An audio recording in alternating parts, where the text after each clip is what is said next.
여러분, 신앙생활 하면서 하나님이 나한테 거짓말하셨다, 또 하나님이 나하고 한 약속을 어기셨다, 혹시 그런 느낌을 받아본 적 있으십니까? 그래서 그것 때문에 시험에 빠져본 경험 있으십니까?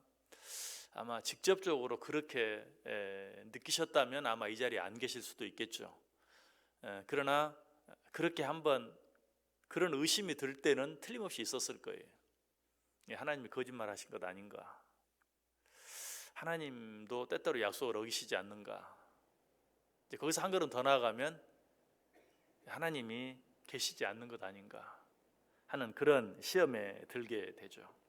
오늘 본문은 그런 생각, 그런 의심, 그런 시험에 한 번이라도 빠져본 분이 있다면 꼭 기억해야 될 그런 말씀이라고 생각합니다. 1절에 보니까 내가 여호와의 인자하심을 영원히 노래하며 주의 성실하심을 내 입으로 대대에 알게 하겠다라고 말하고 있어요. 시인은 먼저 무엇을 노래하겠다고 말합니까? 여호와의 인자하심을 노래하겠다라고 말하고 있어요. 자, 무엇을 마음속으로 생각만 하는 것, 그렇구나라고 마음속으로 생각만 하는 것보다 더 강한 것은 뭐죠? 그것을 입으로 표현하는 겁니다.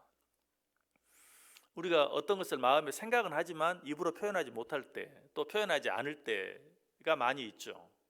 마음으로 생각하는 것보다 입으로 말하는 것이 훨씬 더 강한 것이, 그런데 그보다 더 강한 것이 있다면 뭘까요? 노래하는 것입니다. 마음으로 생각하는 것을 입으로 표현하고 거기서 한 걸음 더 나아가서 그것을 노래하는 것.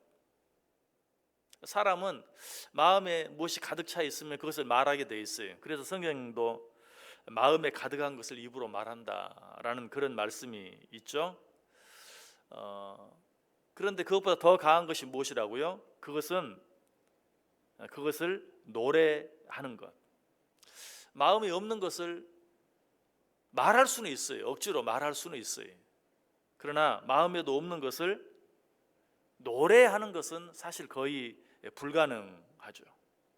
그러므로 우리는 마음에 있는 것들을 말로 표현하기 위해서 써야 되고, 거기서 한 걸음 더 나아가서 마음에 있는 것을 노래할 수 있는 자리에까지 나아갈 수 있어야 돼요. 마음과 생각만으로 그치는 것은 항상 뭔가 좀 부족한, 뭔가 좀 모자란 것이. 그래서 사실 찬양이 귀하고 중요하고 아름다운지 몰라요. 이 찬양은 마음에 있는 것을 말로 하는 것으로 끝나지 아니하고 그것을 노래하는 것이기 때문에, 그래서 하나님께서도 우리가 무엇을 말로 고백하는 것도 정말 귀하고 아름답지만 그것을 노래할 수 있다면, 찬양할 수 있다면 우리 하나님은 그것을 더 기뻐하신다. 또 우리가 마음으로 생각만 하는 것도 우리에게 힘이 돼요. 그런데 그것을 말로 표현하면 우리에게 더 큰 힘이 될 수 있어요. 그래서 또 역시 운동을 하거나 또 군인들이 무엇을 할 때 어떤 구령을 붙이게 하고 어떤 그것들을 이렇게 표현하게 하고, 또 어떤 굳은 서약을 할 때도 마음으로만 해도 되지만 그것을 굳이 말로 표현하게 하고, 그런데 그것을 노래하게 하면 어때요? 더 큰 영향을 나에게도 미치는 것이. 그래서 또 군인들은 또 힘들고 어려울 때, 두려울 때 뭐 하게 합니까? 군가를 부르게 하죠. 그렇게 하면 그것이 더 큰 힘이 되는 것을 알기 때문에 그래요. 여러분, 마음속에 있는 것들을 말로 표현하기 위해서 애쓰시고 그것을 한 걸음 더 나아가서 정말 노래하는, 찬양하는 그런 자리에까지 나아갈 수 있어야 한다. 근데 시인은 지금 그렇게 하겠다라고 말하고 있어요. 내가 여호와의 인자하심을 영원히 노래하겠다. 도대체 여호와의 인자하심이 어떤 것이기에 그렇게 하겠다고 말하고 있는가? 시편 63편 3절에 보면 주의 인자하심이 생명보다 나음으로. 여러분, 이 세상에 가장 귀한 것이 무엇입니까? 생명이죠. 우리의 생명보다 더 귀한 것은 없어요. 그런데 시편 63편 기자 다윗이죠. 다윗은 뭐라고 말하고 있어요? 여호와의 인자하심이 생명보다 낫다.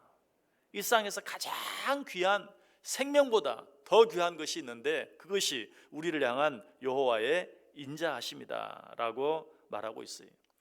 사실 시인 다윗이 그처럼 많은 어려움들이 있었지만 그것들을 다 잘 이겨낼 수 있었던 이유도 바로 이 여호와의 인자하심을 깨달았기 때문이에요. 여호와의 인자하심이 내 생명보다 귀하다는 사실을 알았기 때문에 생명이 경각에 달리는 그런 상황 가운데서도 그 여호와의 인자하심을 의지함으로 넉넉히 이겨낼 수 있었다. 다윗뿐만이 아니 성경에 나타난 우리가 위대하다고 믿는 모든 사람들은 한결같이 이 여호와의 인자하심을 아는 자들이었어요. 저는 성경에 많은 인물 가운데 특별히 요셉을 정말 존경하는데 요셉이 요셉 될 수 있었던 이유가 무엇인가? 인간적인 눈으로 바라보면 실수를 찾아볼 수 없는 요셉, 그가 그런 사람이 될 수 있었던 이유가 무엇인가? 창세기 39장 21절에 보면 여호와께서 요셉과 함께 하시고 그에게 인자를 더하심으로 라고 되어 있어요. 요셉이 요셉 될 수 있었던 이유, 요셉이 잘나서 똑똑해서 특별해서 아니, 여호와께서 그에게 인자를 더하심으로. 예레미야 선지자도 이 하나님의 인자하심 때문에 자기가 살아간다고 깨달았던 것 같아요. 그래서 예레미야 애가 3장 22절 보면 여호와의 인자와 긍휼이 무궁하심으로 우리가 진멸되지 아니함이니이다. 여호와의 인자하심이 무궁하심으로 내가 망하지 않습니다. 그리고 나서 뭐라고 말하죠? 이것이 아침마다 새롭다라고 말하고 있어요. 이것도 여러 번 말씀드렸습니다.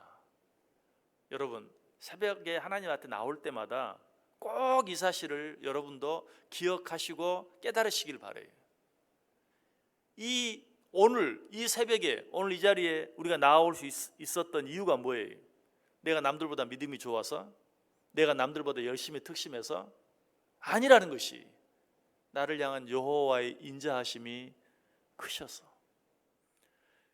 나를 향한 여호와의 인자하심이 없었다면 오늘 아침 우린 여기 못 나와야 돼요.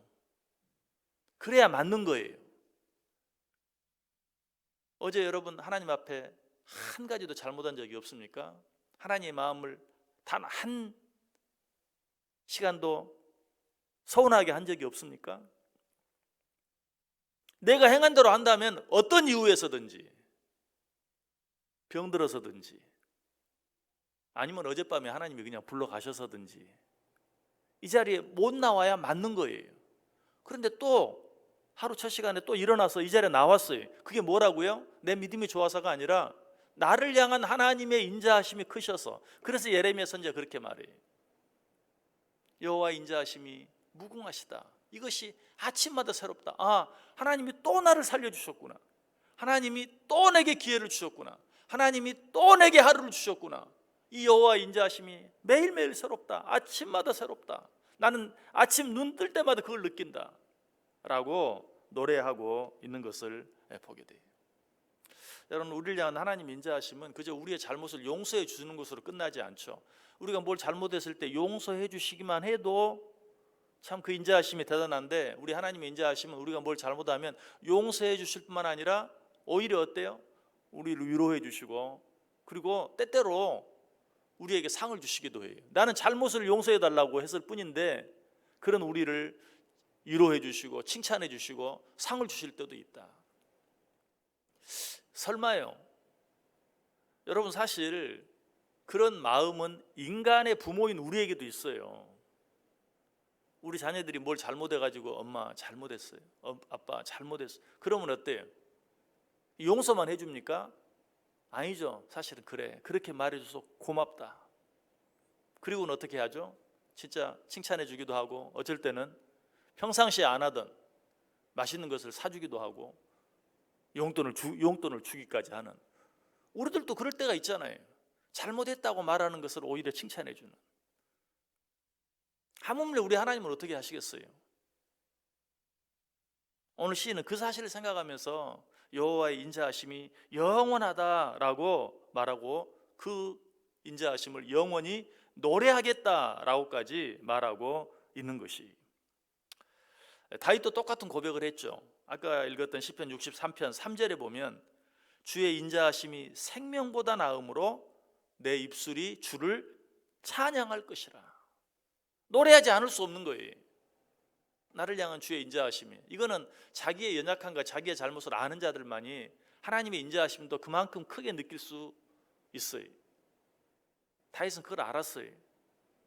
그래서 나를 향한 주의 인자하심이 생명보다 나음으로 내가 그 주의 인자하심을 찬양할 것이다 라고 고백하고 있는 것이죠. 오늘 시인도 똑같아요. 내가 말하기를 인자하심을 영원히 세우시겠다라고 말하고 있어요. 오늘 이 시인이 여호와의 인자하심을 영원히 노래하겠다고 하는 것은 여호와의 인자하심이 영원하다는 사실을 분명히 알았기 때문에 그래요. 하나님의 인자하심은 우리를 잠깐 사랑했다가 한 번 용서해 주시고 그것으로 끝나는 게 아니에요. 한 번, 두 번, 세 번, 아니 그것들이 수없이 계속해서 반복된다 할지라도 우리들에게 말했죠. 70번씩 7번이라도 7번씩 70번이라도 라고 말했던 것처럼 하나님께서도 그렇게 하세요. 우리의 잘못을 70번씩 7번이라도 용서해 주시는 그런 하나님, 그 인자하심, 이처럼 우리를 향한 여호와의 인자하심은 영원하다. 여러분, 참 사랑은 영원한 것이 끝이 없는 거예요. 참 인자하심도 영원한 것이, 그래야 그것이 진정한 인자예요. 서너 번으로 끝나는 것은 사랑도 아니고 인자도 아니. 그런 것은 일종의 감정이죠. 진정한 사랑, 진정한 인자하심은 영원한 것이다. 여러분, 믿음도 마찬가지. 한두 번 믿고 의지하다가 아닌가 하는 것은 믿음이 아니에요. 진정한 믿음은 영원히 믿는 것이죠. 여러분, 우리를 향한 하나님의 인자하심은 영원합니다. 그러므로 우리도 그 하나님의 인자하심을 영원히 믿고 그 하나님의 인자하심을 영원히 노래해야 돼요. 여러분, 이 아침에 우리가 여기 나와 있는 것이 무엇 때문이라고요? 우리를 향한 여호와의 인자하심 때문이에요.